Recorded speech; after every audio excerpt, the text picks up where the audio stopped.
বাটা মাছের যেই রেসিপি বানাই না কেন আমার সবচেয়ে প্রিয় রেসিপি এটা।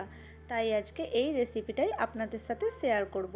প্রথমে বাটা মাছগুলো লবণ আর হলুদ দিয়ে বেশ ভালো করে মাখিয়ে নিচ্ছি। আমি একটু হালকা হাতে মাখাচ্ছি কারণ একেবারে ডিম ভরা বাটা মাছ আছে এগুলো, তাই হালকা করে মাখিয়ে নিচ্ছি। বাটা মাছ ছোটো বড় যাই থাকুক না কেন এই রেসিপিটা কিন্তু খেতে দারুণ লাগে।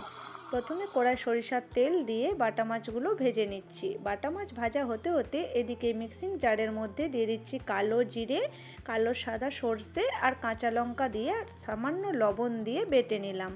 এদিকে মাছগুলোও ভাজা হয়ে গেছে, তেল থেকে ছেঁকে তুলে নিচ্ছি। ওই তেলের মধ্যেই কয়েকটা বড়ি দিয়ে বেশ লাল লাল করে ভেজে তুলে নিচ্ছি।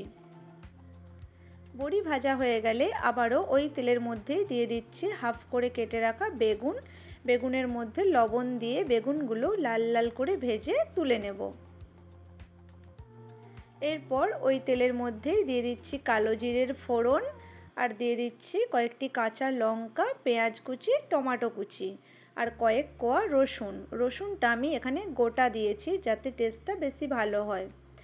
আর এর মধ্যে দিয়ে দিচ্ছি লবণ, হলুদ গুঁড়ো আর সামান্য লঙ্কার গুঁড়ো। যেহেতু লঙ্কা বাটা আছে আবার কাঁচা লঙ্কা চিড়ে দিয়েছি, তাই ঝালটা আমি আমার পছন্দ মতো দিলাম।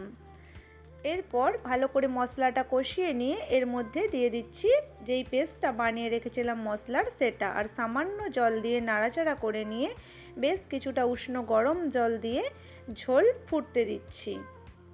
ঝোল যখন টকবক করে ফুটে আসবে তখন ভেজে রাখা বেগুন, ভেজে রাখা বড়ি আর বাটা মাছগুলো এর মধ্যে দিয়ে দেব।